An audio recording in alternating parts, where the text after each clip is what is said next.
morning to me. If y'all want, you can come over or stay where you are. Should open Thanks, up to you a little Mom. bit. I feel like I'm closed off to it. I'm moving furniture here. You can tell Lisa's a mom because she's telling me what to say.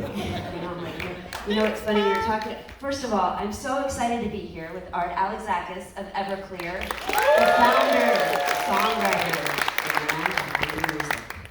This is behind the music. Yeah. You know what we did about the music back in the day? Oh, you did? Yeah. Like the actual one? Did they have like a cut to? Oh, God, it was so Then your business manager stole all your money. Was there like that kind of thing that happened? Every time anything kind of bad happens or almost bad happens, I always think of that as like a behind the music moment about to happen. They have to have That one's walk, wet, right? You know, so sit it's there. Like building This one's yourself wet. Up, you're hard, and you get up to the end of success. If something bad happens, then it resolves. I know. But I'm excited to talk to you. I was sort of thinking about behind the music because, you know, that was such a big show for us and for everybody here in the 90s. But they always they like to tell the story from the beginning. And I have so many things to talk to you about, but I love your story at the beginning. I feel like it leads us to the songs, which is what we really know of your band. I mean, your songs they're just with us. I heard you play the other night at the pool. I've gotten to see you play. I've listened to your music a lot. And it's very current feeling to me. And it always has the emotion that it had the first time that I heard it. So your music specifically really came from your background and how you started, no? What do you think? Well, you know, people, by the way, good morning, everybody. How you doing? Good morning. You know, a lot of people have the misnomer and the belief that everything I write is autobiographical. And because I like to sing from the first person, write from the first person. I like storytellers. I grew up with storytellers. Dylan, even the Beatles, Springsteen, you know, Joni Mitchell, you know, great storyteller. But I would say about a third of my songs are autobiographical. Another third are I take from different things in my life and different characters, and I create a character, and I'll add artistic lessons to that. And then the other third is just I make up songs. You're a writer. You craft and you write and you create. That's what we do, right? And if I can do it and you can't tell the difference of the three songs, I'm doing my job. It's called suspension of disbelief. So, you know, you can tell I went to school, huh? Yeah, and like I just believe me. That's good to hear though, because I know even for myself as a songwriter, people assume since I'm a woman and a songwriter, everything I write, they're like, she took this from pages of her journal. I'm like, no, I didn't. That would be so embarrassing. You know, You don't want to know the truth about a lot of stuff from any songwriter, really. But you know, I do write about things that really matter to me. It's like, I remember in 1997, we had success with our first major label record, Sparkle and Pavement. We were doing the follow-up for it. And I remember putting my daughter to bed, my oldest daughter, she was like 5. And I mean, you guys got kids, right? A lot of people got kids. Yeah. One of the things when you're poor, or anybody who has children, is you watch your kids sleep, right? It's like magic to let your kids sleep. And I remember standing in the doorway, watching my daughter sleep, and just going, how does a man walk away from this? How do you do that? And I just got mad, and I got sad, and I didn't go to bed. I went to my little studio office I had. I stayed up all night, and I wrote a song called Father-in-Law. And that's a neat thing.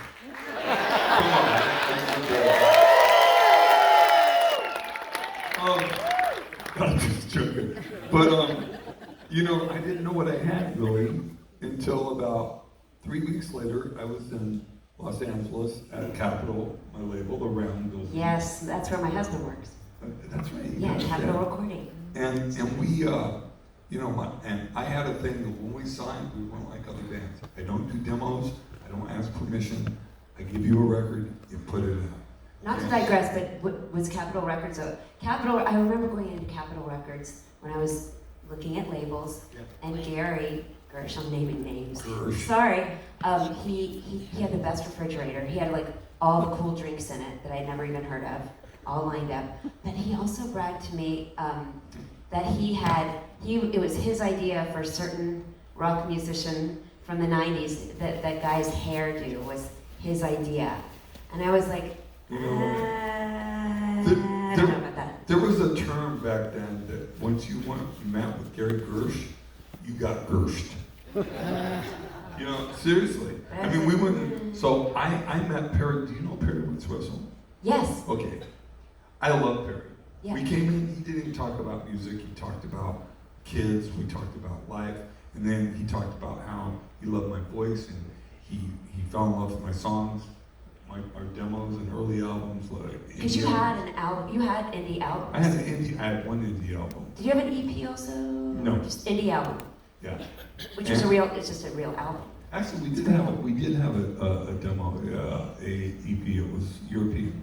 Okay. But and so I loved him. Then we went up and met Gersh, and Gersh is just, so schmarmy, just so charming, and then just like, God, I feel excited but yet dirty all at the same time. It's a major label deal. And my friend who's in the goes, "Welcome to the major label, brother." But Capitol's really cool because you walk through those halls and you see the photos of Sinatra and it's true. You see Sinatra, you see the Beatles, you see the Beach Boys, but then you see people that you don't know, and you're like, and they all look really confident and they're smiling and they're like, oh, they're like I am now, but no one knows who the hell they are 30 years later, and I'm like, I don't want to be like those guys. I want to be like those guys. But real quick about Father Mind Soul, I go into Perry's office and he's like, well, so how's the album coming along? And I go, it's coming along good. He goes, anything you want to tell me about or play me? You don't have to, but And he had an acoustic guitar in his office, and I'm like, well, I got this song I just wrote like a couple weeks ago. Want me to play it for you? And I started playing it. I played the whole song. Like you played the song for him on the guitar. Yeah, I played Father Mind for him. That's crazy. And he's a stoic English guy, right? They don't show a lot of emotion. And he's sitting there crying behind his glasses. And then all of a sudden we hear out in the front room where the secretary said, just bawling, like moaning. And we walk out and there's 3 ladies sitting on a desk hugging each other because of the song. And my Android guy's like, I don't know if it's a single, but it's definitely going on the album.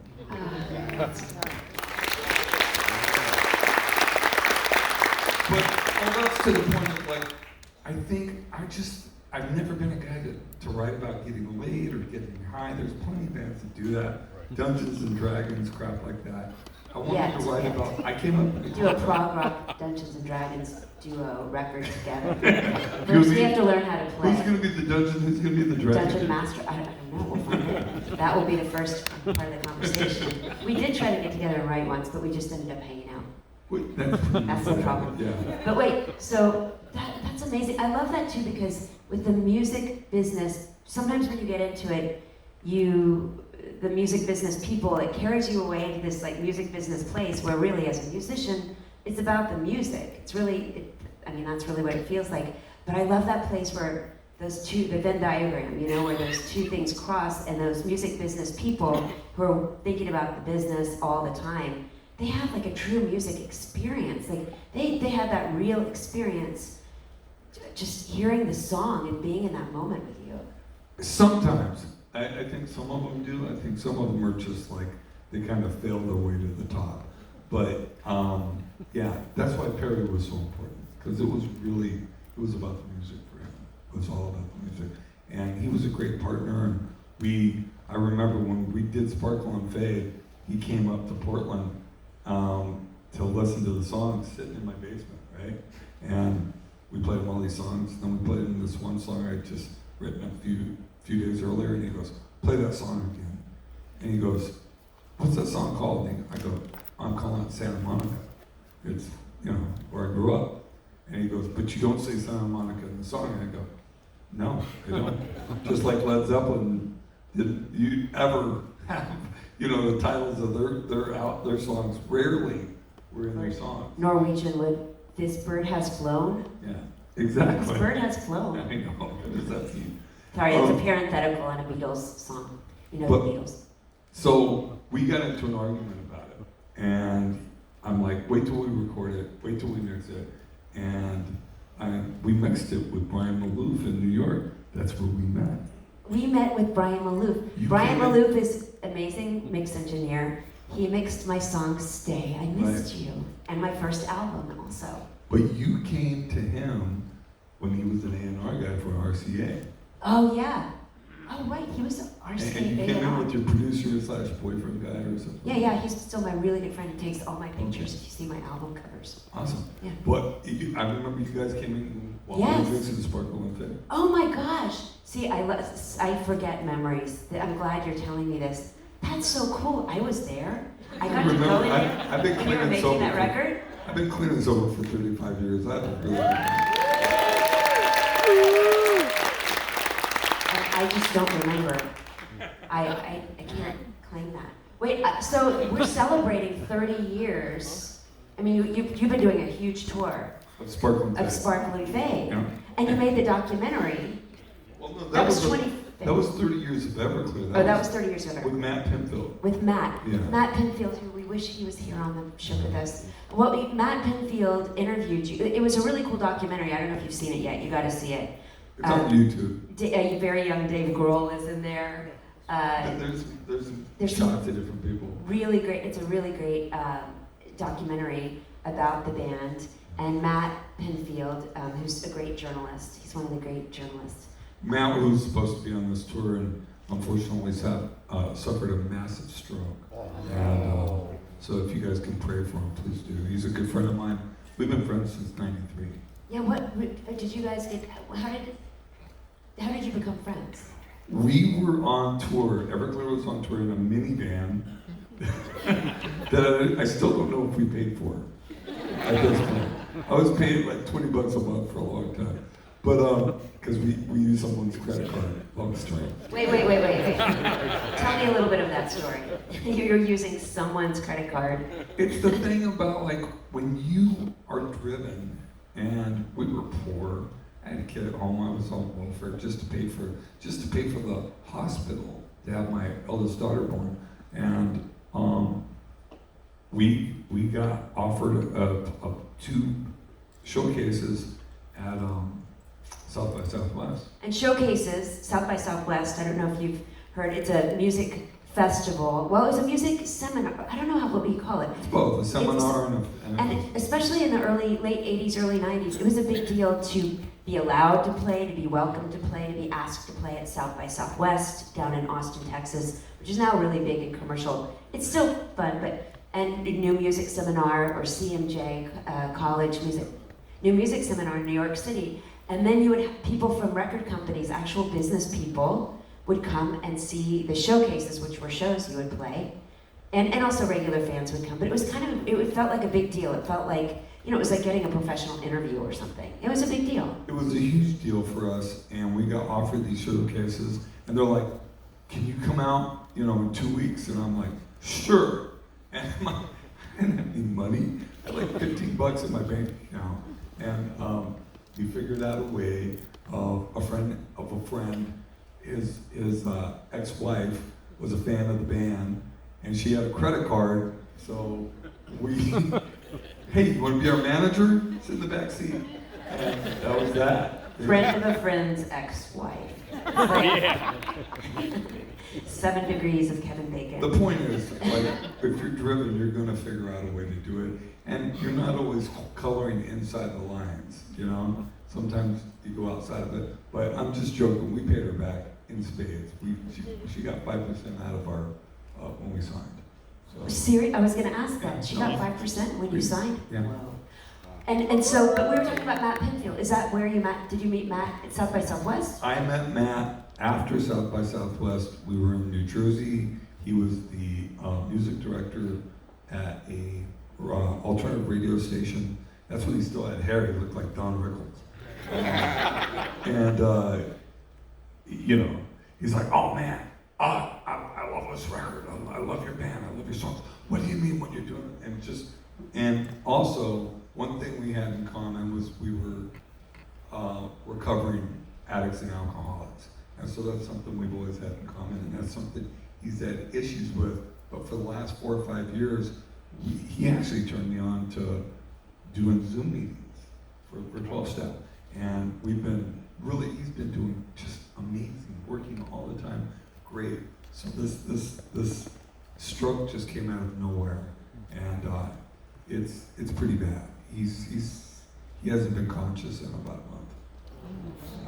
Well, he's revered by the music, Absolutely, by musicians. He's a legend. You know, because he's one of the journalists who actually loves music, and it's so fun. I said this somewhere else, I don't know where, but just to be able to talk to a journalist who you don't feel is judging you. You feel like you're talking about music you love, and you can tell he actually listened to whatever you made, and that, I don't know, it just makes you feel really alive and excited about music, and you get lost in it, and that doesn't always happen when you're talking to music journalists, especially in that era. Absolutely, he just doesn't know just that era. He knows everything, going way back.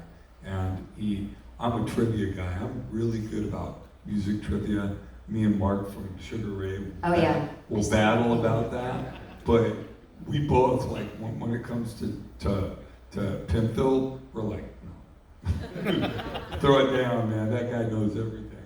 But he's, aside from all that, and his enthusiasm and his love of music, he's such a nice guy. Yeah. Just a good-hearted guy. So, yeah, so Matt has been a big supporter from early on of us, and just from the days, like I said, when we were in the minivan, and then as time went on, you know, and we started doing stuff with MTV, started meeting all the people. You know. Wait, when Julie you... Brown, Downtown Julie Brown. Downtown Julie Brown, I know. I remember when I met Downtown Julie Brown for the first time. Even though, funny enough, I was drinking a ton of champagne. That was like one of the moments I was drinking like a ton of champagne. Why am I not It was at a surprised? Geffen Records like a Grammy party. We had been nominated, and we spotted her across the room, and we went over and met her. It was very exciting. Awesome. I know, we were like, it was very exciting. But wait, so when you were meeting all the people, and how did you feel about that at the time? Music videos. You know, we came from like, what does the band look like? Kind of. I mean, I guess we knew what Queen looked like and Elton John and some of the big ones, but a lot of musicians, we didn't think about videos so much. Well, you know, I remember when videos really hit. I was actually installing cable in Malibu in 1981. You were putting holes I in the wall? had hair down to here, Fu Manchu mustache, dealing drugs, but I had to have a real job, and I was a chronic alcoholic, so I was always late. And this is a true story. I got fired on New Year's Eve going into 1982. The last house I did was Mick Fleetwood's house. And I've talked to Mick about this since then. And he's like, that was you? You were on someone's trip, you don't remember me. But I remember he gave me this big old block of cocaine. And I can't say that, right? Allegedly. Allegedly. Maybe. $50 tip, which in 1981 was a lot of money. That's a lot of money today. And I made out with his girlfriend. You- He didn't know about that till he was Wait, when you were installing cable, that sounds like some other movie. installing cable. But the point is, at the time, people. No wonder my mom wouldn't let us get cable at our house, because couldn't have MTV. We had to go to Margaret's house. Where did you grow up? In Dallas, Texas, Okay. and we couldn't get a hole in the wall. But now I know why. Okay. Yeah, Cowboys. Real good. Yeah. Hey, Oh. We're not going to talk sports, and we're not going to really talk We're not going to politics. do that. Okay. About how the Seahawks are even better than the Dallas Cowboys. Oh. Anyways, yeah, but we're not better than anybody else. So anyway, but my point was they were talking about this music channel that was coming to cable on the West Coast. West Coast was the last to get HBO, get all that stuff, and I remember in 1983, I was 20, 21, and videos were just everywhere. And that's when I started thinking visually. And I was going to film school at the time. My poor mom. My mom wanted me like, okay, you're going to do the musician thing, but at least go to college and get a degree so you have something to fall back on. So I'm like, cool. So I went to film school, which really pissed her off. Which is even harder to break into other than music. Yeah, that'll be a shoe-in. Yeah, right? You definitely get a job after that. Yeah, sure. But you went to film, how long were you in film school? Like a couple years or? I went to Santa Monica College. I was taking classes at Alexakis and UCLA, and I got accepted to a couple of film schools, UCLA, USC, and San Francisco Art Institute. And I had to make a decision at that time because, you know, I didn't have enough time. I was either going to go to school, chase women, drink and do drugs, or go to school. And, you know, that's school. I made the decision not to go to school. Oh. I think it's over for another 4 or 5 years. So. Wow. And so you were installing cable. You got fired on New Year's, but you ended up making these really also great videos. So you have so much experience. You're very involved in all the parts of yourself as a musician, as making the records, the artwork. Even now you have like the vinyl re-release, which I saw, which was super cool, with the Coca-Cola bottle was the second. Coke bottle green. You know, they put out vinyl, and the first version of it was this bright yellow, but the second version is the Coke bottle green. Do you like re-releasing your Coke albums bottle as green vinyl? is the original color of vinyl, even before they put the black in. Wait, it is? It is. I didn't know that. And it's the most purest, and if you can get it really heavy vinyl, it sounds great. It looks cool. But we're coming out with the 30th anniversary of Sparkling Fate this year, and Universal's putting it out. Oh. Yeah. And there's going to be some extra songs on there, and it's going to be on vinyl, and probably on like green vinyl, because originally when we put it out with Capitol, they put it out on green vinyl. So you got It was in my albums. contract. They had to put out vinyl. They had to put out vinyl. That was an unusual thing It then. was. And they only had to do 500 pieces, and they did. Roll the Noise, our indie record, which they re-released. They did Sparkling Fade. They did So Much for the Afterglow on blue vinyl. And then when it came time to do Songs from American Movie, Volume 1, which had Wonderful, the song Wonderful, and AM radio on it, they just told me they weren't going to do it. And I go, it's in the contract. And Gersh goes, sue me. That's bad. I know. They're like, I'm going to come TP your house. We put it, I know. Something that will annoy him even more, probably. Oh, I could do worse to him. I know where the bodies are buried. Oh. He's a manager now, you know. Who does he mean? Lenny Kravitz. Oh, I thought you were going to say he manages God. I'm like, well, that's big. Lenny Kravitz. Oh, that's big. And people like that. That kind Yeah. People like that. Just rock stars. rock stars. So I have so many more questions, but I want to make sure the audience has a chance to ask questions if they are awake enough to do it. Yes.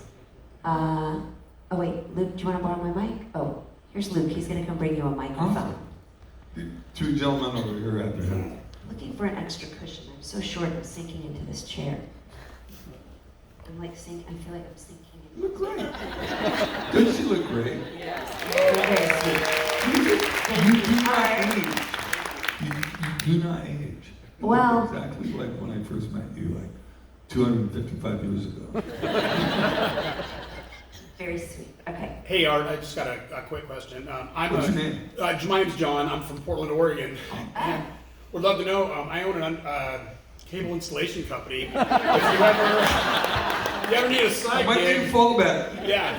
We'll talk about that. I almost lost my house in the fire. And about so that same period, I worked for Paragon Cable, which was the big one in Portland. Shit. I think I still owe Paragon a couple of boxes. Remember those big Oh, the boxes? Z-Tacs? Yeah, I don't think I ever turned those back. Probably still charging you. My question is, or what I'd like to hear is, talk about your experience in Portland. What were some of the clubs that you liked to play in the Portland area back in those days when you were living there? And did you reference the West Hills as the West Hills of Portland in that song? In the song "I'll Buy You a New Life," absolutely. I'll tell you that story real quick. Let me try to make it quick. So I was living in San Francisco. I had a band called Color Finger. I had a record label called Shindig Records, and I met a girl in Portland on tour. She came to live with me. She got pregnant. We moved to Portland to have the baby because it was so much more affordable. Trying to raise a child in San Francisco, you have to have a lot of money. Yeah, housing, everything is so And expensive in public San schools Francisco. are horrible there. So we moved to Portland and had my daughter Anna, and I was going to start one more band. I was 30 years old, which at that time was ancient, in the rock and roll world. So I was going to do one more band, and I was either going to call it Sparkle. The name of the band was going to be Sparkle or Everclear, and I chose Everclear. And so we started playing the X-Ray Cafe. Do you remember the X-Ray? Oh yeah, yeah. Started playing, of course, Satyricon. Our first show at the Satyricon, the only people that were there were two of the girlfriends of the guys in the band, not even my girlfriend because she was home with our baby, and the bartender and a lady that sold drinks, like a barmaid. And if you talk to people in Portland, 2,000 people will tell you they were at that first show. 100%. Right? Oh, I knew then they were going to be huge. No one knew anything. So anyway, we played all summer of '92 in Portland, every club, anywhere. People at like colleges, like at what's the big thing? Huh? Reed. Yeah, we played Reed, and like we play what do you call it? The frats, and we play anywhere.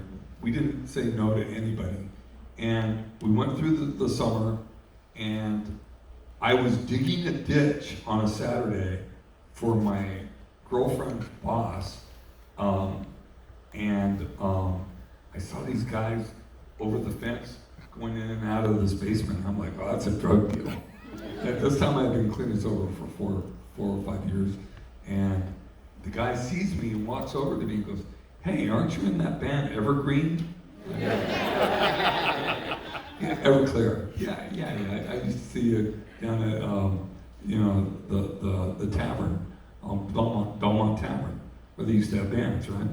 And we start talking. I go, "So what are you doing over there?" He goes, "I got a basement. Want to see it?" So I just leave that shovel in the dirt. It's probably still there.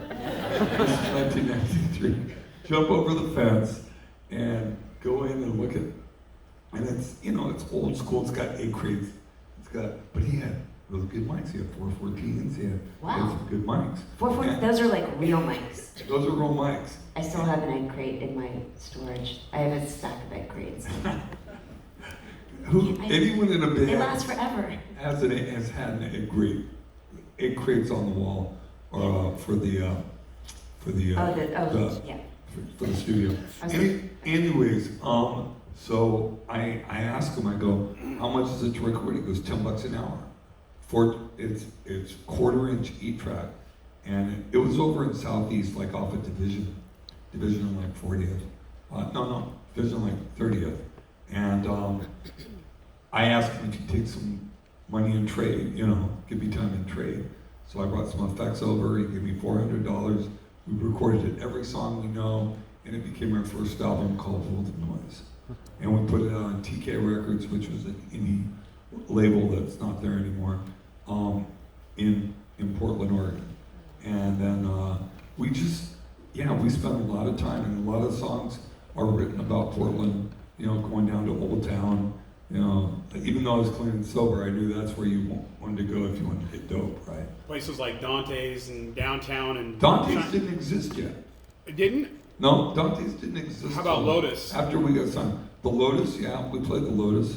Yeah, but no, you were just a big influence. Portland was such a neat place in that time period for music and nightlife. I mean, it's kind of a shithole now, but it's sign of the times. Allegedly. Well, it's gotten a lot better now. We have new management in Portland. So. Someone else had a question? Ms. John, can you just have it? Funny, I go to Portland, I go to the Thanks for the Rose question, Garden. bro. See, this is me. I go to the Rose Garden. What's that? In Portland, the Rose Garden. It's absolutely. Don't forget the Japanese gardens. The Japanese gardens are very cool. It's a great place to go. Are you thinking of Bouchard Gardens? Huh? Are you thinking of Bouchard Gardens Yeah, up in yeah. That's different Vancouver. That's No, I'm talking about the Japanese gardens. Yeah, up Portland. in No, I was thinking about aren't they up in both- Washington Park. yeah. the Rose Garden. And the Rose Garden's up there too. Yeah. Yeah. It's the You live there. I just visit on tour, and I'm like, I need to do something great. It's up near the zoo there. Yeah. Yeah. I lived in the West Hills. We'll talk about that. Hi, what's your question? Hi, my name is Michael. I'm from Mount Pleasant, South Carolina. From where in? Mount Pleasant, South Carolina, right near Charleston. And I've seen you at the Windjammer on the Isle of Palms play on the ocean. And I can't wait to see you there again. I too am a chronic alcoholic, and I'm always late for everything. But today I'm 110 days sober. Yeah. Nice. But I almost died 110 days ago. I was on my Did we death. talk the other day? We did, yes, sir. We were talking about that, right? And I'm you almost really, died. Yes, sir. 110 days ago, I was on my deathbed, and the doctor came in the hospital in the room and said, "If you don't quit drinking, son, you'll be dead in 6 months." But you know, all my organs were failing, but my liver was 90% fine.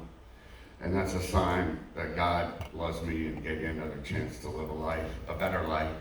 I'm learning how to smile. I'm learning how to live again. I'm learning how to love again. I've been listening to your music this whole 110 days of being sober. And I typed in on Google Chrome, where's Everclear going to be playing, because I want to see them. And Tampa was the closest place. So thankfully I had frequent flyer miles. I flew here and I'm by myself. I was very reluctant because I knew there'd be all you can drink and I had to pay for that. I was very reluctant. I was scared to death. And when I heard you say you had 35 years clean and sober the first time I saw you yesterday, I said, I got to talk to that man. I can't wait to talk to that man. And you know, there's a meeting here at 3 o'clock every day. Yes, sir. Yes, sir.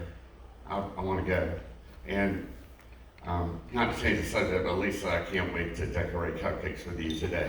That's what I always think you're like, do you want to do wine tasting or bourbon or something? Yeah. And I was like, cupcakes? I passed on That's what I want to do. I couldn't go to that. My wife's like, you're such a slacker. Lisa's doing everything on this tour. I'm also, doing some nothing. Well, it's fun. It's fun. You're I on a know, boat. right? What else are you going to do? Well, yeah. I really want to ask you, Art, though, how do you stay sober, being around all these people, if you don't mind sharing that? That's a great question. With what you do. With what you do. You know, that's a really good question. So when I first got sober, it was more difficult. But to be honest with you, I was one of those guys for the first 5 years going in and out. I'd go to meetings, I'd lie, I'd take what we call dirty chips, saying, yeah, I've been sober for 30 days, or 60 or 90 days, when I hadn't. Because, shocker, I'm an alcoholic. Alcoholics are liars. And not problem drinkers, not people who have a problem with it. A real old school alcoholic that almost dies from drinking. Or oftentimes does die from drinking. My oldest sister's first husband, wonderful man, he died an alcoholic. His brother died an alcoholic. His uncles, his dad, his grandfather, all of them killed themselves with alcohol. And when the only thing that saved me was the fact that I finally surrendered to the fact that I was powerless over alcohol and drugs. And that was hard for a guy with a lot of ego to do that. You know, I mean, I acted like it, but early on I was going to meetings to meet drunk girls. Basically, it's like shooting fish in a barrel. It's all horrible. But you talk to just about any alcoholic guy, they'll tell you the same thing. But finally, in 1989, I hit my bottom. I just hit my bottom. I came home from work one day, stopped by a bar because I was hungover, and it was like 3:30 in the afternoon. I left work early. I remember walking in the bar and seeing a couple of punk rock girls at a table smiling at me. I walked over there. That's the last thing I remember. And that was Thursday night. I woke up Sunday morning in bed at my house with this punk rock girl and my wife, my first wife, wonderful woman, Anita, who put up with a lot of crap from me, sitting on the floor just bawling. And she'd been looking for me for 3 days. I was blacking out constantly. It was happening all the time. that morning, that was bottom. I got up, put that girl in a cab, went downtown to this guy I met who had told me he'd take me to a meeting.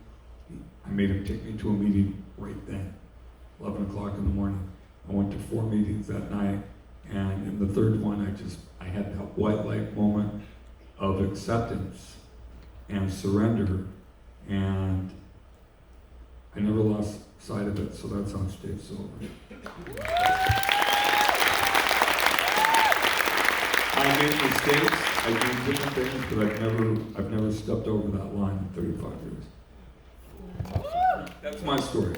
Yeah. Thank you. Thank you so much. It Do is we a have- beautiful life. Anybody else? Wow, there's lots of questions. There's a lady up here who's next after this gentleman. Go ahead. Hi, I'm John from Tampa. Took a short Uber ride to come to the cruise. Talk to me about how you came about writing the song "Wonderful." That's a good story. So that album, Song from American Movie Volume 1, started as a solo album. I wanted to do something different than just like Afterglow. Me and the guys in the band were getting tired of each other. I was just like, screw it, I'm gonna do a solo record. So I actually recorded all these songs that are somewhere in the vault of Capitol, and I played them for the guys in the band and the label, and they all showed up on my doorstep one morning, true story, and begged me to make an Everclear record. So I took a couple of songs out, and I know I needed to write a couple of songs, and I had this idea of a song called Wonderful, because my daughter, at the time, my oldest daughter, I was going through a divorce with her parent, with her mom, and watching the pain on my daughter's face brought it back to me of my dad leaving and growing up in the projects with a single mom and all that stuff. So that's one of those songs where it's not 100% autobiographical, but it is. I took things from my own life and watching my daughter and stuff like that, and I created a character. So that's from that third of my songs. And it's funny because I had the ideas and I had sketches and notes about it, but I just couldn't put it together. I had the music, I didn't have a melody, and then I was flying down to LA to actually go into Sound City and hit the vocals on that. And I didn't have the song done. On the plane down from Portland, I wrote the lyrics almost verbatim. And in the rent-a-car, as I was driving there, I came up with the melody, walked in, did it in 2 takes. Wow, that's incredible. And that to me is God. That's just God. And I acknowledge that. So that, every song comes differently. Some songs come easily. Santa Monica, lyrics to that came pretty easily, but Heroin Girl, I mean different. Father of Mine, like I said, it took me a whole night, but it had been building up my whole life to write that song. Did that answer your question? Yes, sir.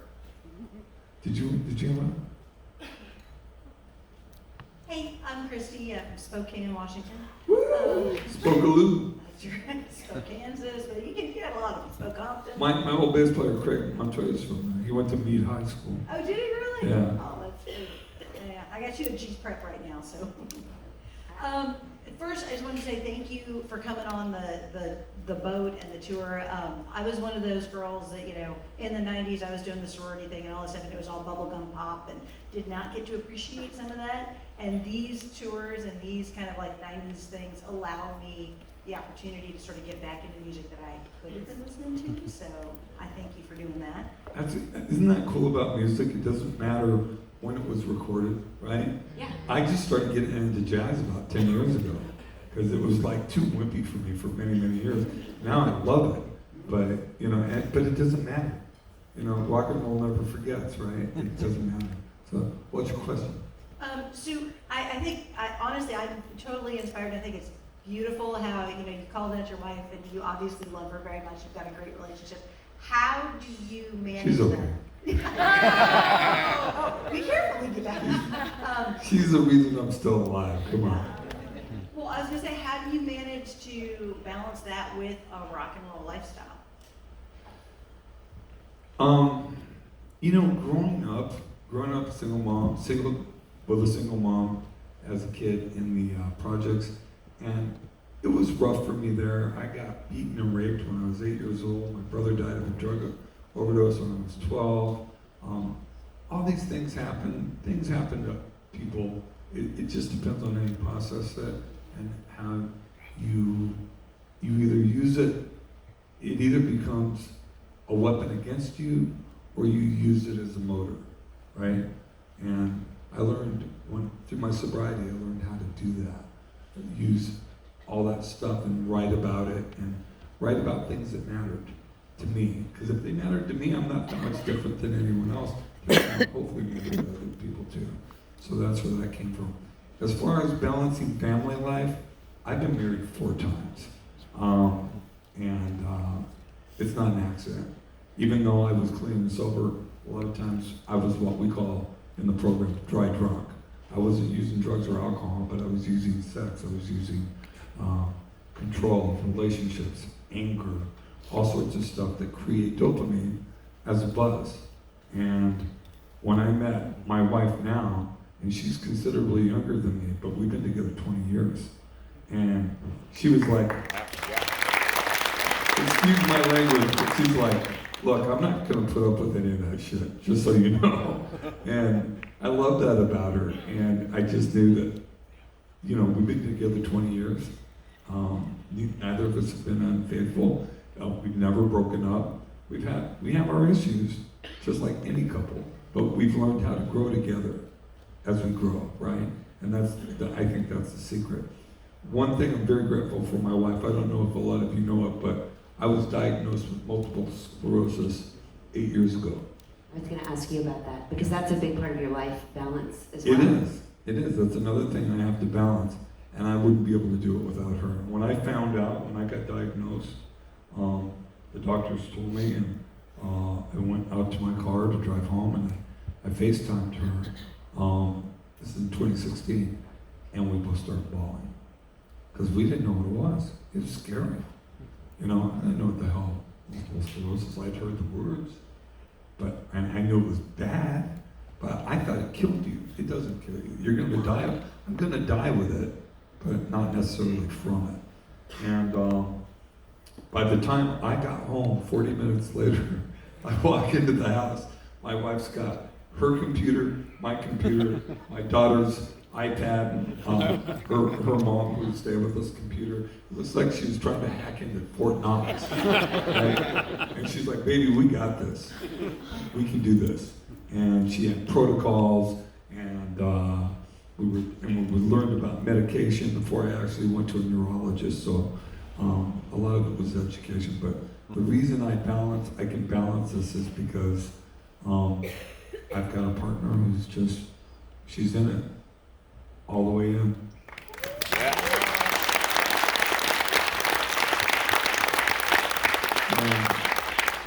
We're going to go get a couples massage in a couple hours. That's great. Have you been to the spa?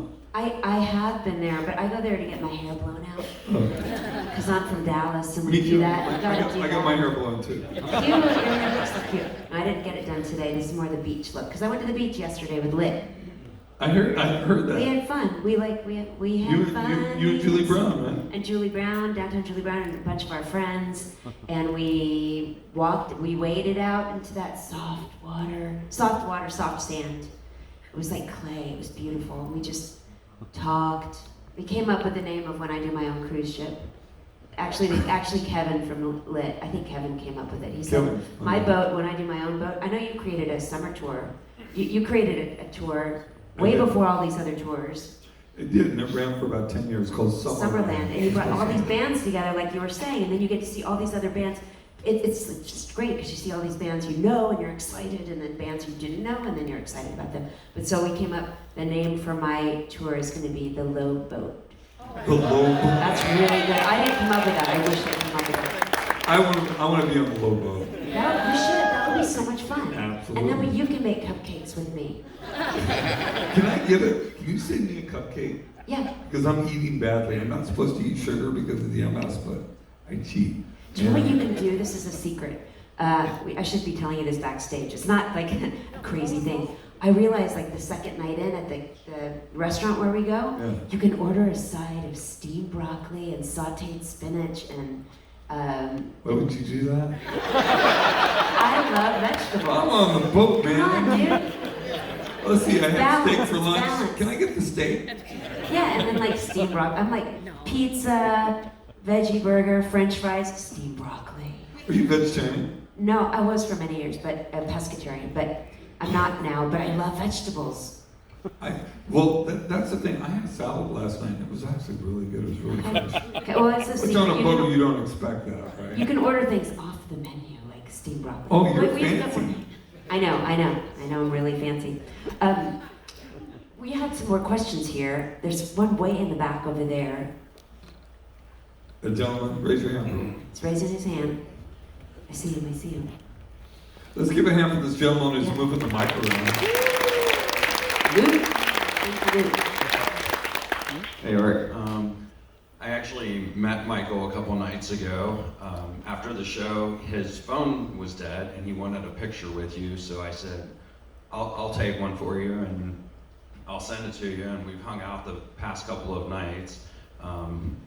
But I wanted to ask you, what is your most meaningful Everclear song? Meaningful to me? Meaningful to you? To be honest with you, they're all my babies, right? They're all your babies. It's hard to choose one. It's too much homework for him to have to sit here and choose one song. It's like, what's your favorite movie? What's your favorite kid? Well, Well, see, we all have just them. kidding. I'm not gonna say. Don't lie. I do We all have have them, but we're not going to tell anybody that. And there's different things, I'm sure there's songs you really enjoy playing more than others. I love seeing the responses I get. Play Santa Monica, people lose their mind. Father of Mine, I like Father of Mine because it makes grown men cry. Right in the front, like big tattooed guys, just sitting there looking all mean. I start playing that song, they're like, well, their little wives are just sitting there going, But to be honest with you, I've written some songs. There's a song that was not an Everclear song, but a song called Eleanor Young about my mom. I was raised by a single mom, and she died in 2006, and I still have her phone number in my phone. I still have her cell phone in my phone. And, that's my mom. And so I wrote a song about her. I also wrote a song about getting raped when I was 8 and beaten up by these young men. It's just a horrible experience. And that was a cathartic way of dealing with that I had never dealt with.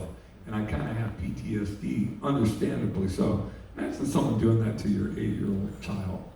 It's reprehensible. And I never told my mother, because my mom was from the deep south. We lived in California, but my mom had a .38 underneath her mattress. My mom wasn't playing around. She would have killed those boys. And so I never told her. And I wrote a song called You, Y-O-U, that really deals with the catharsis. And it's a great song, but I'm never going to play it live. I have a couple of songs like that I needed to write and record those songs to get them out. And I shared it with people. There's also a song called Hot Water Test, which is about my MS. I have no urge to play that live. It's on your solo. It's on my solo record. He has it's a great solo record. Sun Songs, right? Sun Songs, Songs. yeah. By LA, grown up in LA. It's a great solo record, and it has a different feeling. I was like, what makes a solo Art Alexakis record different from an Everclear, which you wrote all the songs on the Everclear record? Like, how can those be different? But it does. It has a very different feel. Because I'm playing all the instruments. You're playing all the It instruments. has a different feel because the drums suck. Because I'm playing the Je ne sais quoi. and the keyboards and everything, and all the vocals. It's just me. I wanted to do it. kind of an ego thing, but I mean, a lot of, like, I tap Stevie Wonder danced on a record recently. What's that? I tap danced on a record Did recently. you really? Yeah, it's an ego thing. I wanted to be able to do that again, and then Did you learn how to tap dance when you were a kid? when I was a kid, like I took tap dance for about a year, and I really loved it. And then I make a lot of kids music, and then this recent one, it's like old-timey songs. There's a song I love called the Doodlin' Song, and there was a perfect spot for a tap dance solo. And I went back to tap dancing right before COVID, and then during COVID times, I had somebody come to my house once a week and do a tap lesson outside with masks. That's amazing. I always wanted to learn how to tap dance because as a You kid want to growing learn? up, I would watch Fred Astaire movies like Yeah. on Channel 5 in LA. I'll invite you. We'll do like a private dance. I can't do it anymore. Okay, what about? the EMS? This leg No. doesn't do what I tell it to do. I tell it to go here, and it goes over here. So Maybe it would be a good, no? They tried to get me on Dancing for the Stars, and I'm like, I'm not doing that. I kind of wanted to go on. I didn't want to go on at all because I was I like, thought you Dancing did with the go on Stars. it. No, I didn't go on. I didn't want to go on because I was like, a reality show. And then I was like, but I kind of really love dancing and I would love to be forced to dance a lot. And then they're like, I talked to Debbie, the TV newscaster. She said it takes you away from your family for like 6 weeks, and I couldn't really do that. And then I was like, oh, well, after I had babies, I could like lose the baby weight. And then, but then I lost it anyway because I was, eating so many vegetables. And, She's eating my vegetables. and now I just dance for fun. But anyway, wait, do we have more questions from? Yeah. Over here, we've got a question. Oh, I know you. How you doing? I'm trying to let my anxiety get to me. And I want to know, ultimately I want to know the story behind Heart Spark $. So back in like 95, I was starting, I came out of private school, went to public school, right? Well, I mean, I got so many different colors in my family, I didn't really know what racism was, And so, but I had some puppy love in 4th grade, this white boy was hitting on me and everything. And then all of a sudden he's like, we can't talk to each other, we can't be with each other anymore because my friend said that you're black and I'm white and we're not supposed to be together, but we can still be friends. I'm just like, that was my first experience with racism, and I'm just like, huh? Why? That doesn't make any sense to me. It doesn't make sense. But ultimately, It still doesn't I make found sense. the one, but I still want to know the story behind Heart Spark $. Well, I grew up, when my dad left, my dad was abusive, and my mom left him, and so to get back at her, he left his family and moved to Florida and raised someone else's kids and never paid child support. I grew up in a black neighborhood. I grew up in a housing project in LA for about 6-7 years, from the time I was 6 to the time I was 14, 15. I got over that whole thing really quick, I'm so grateful that I grew up like that, even though my mom was from the Deep South, so it was hard for her, right? And it helped, she told me later, she was glad of it because it helped her accept and be more inclusive and stuff like that. But I grew up digging just, beauty. I didn't care where it came from, whether it was black, white, Mexican, I didn't care. I like girls.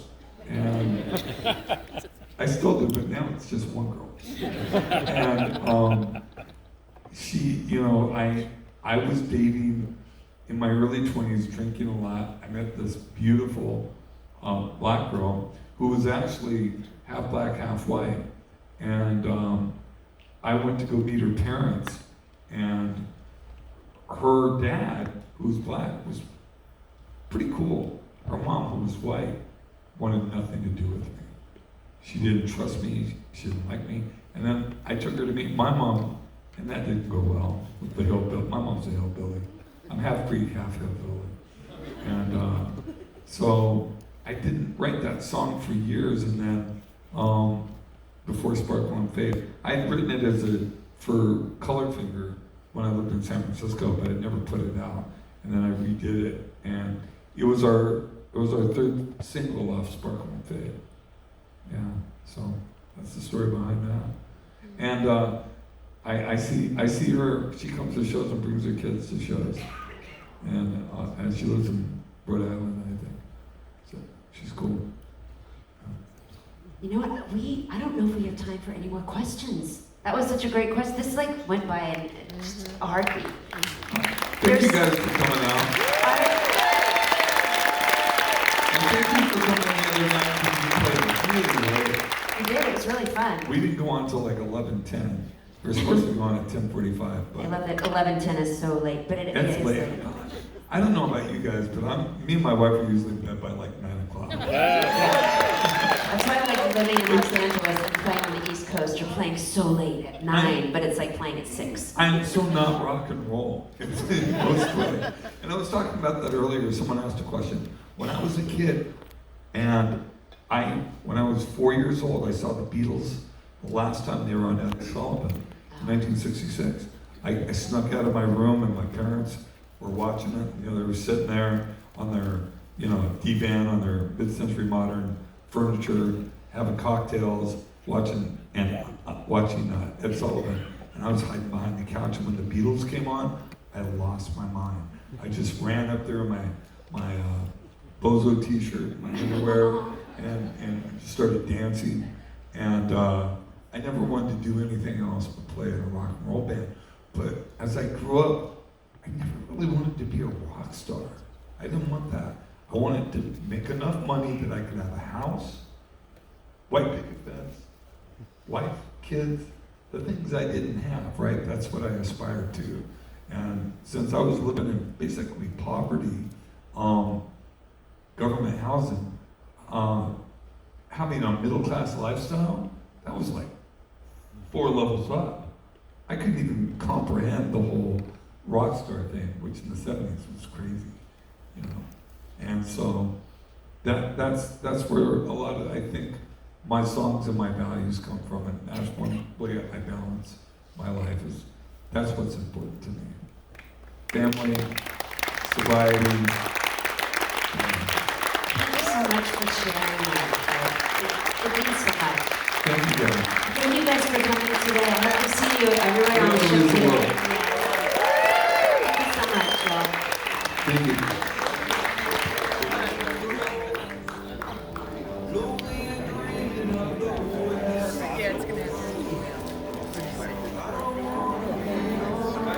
You want to go up there and give me your card? Be like, you need help with your house building. No,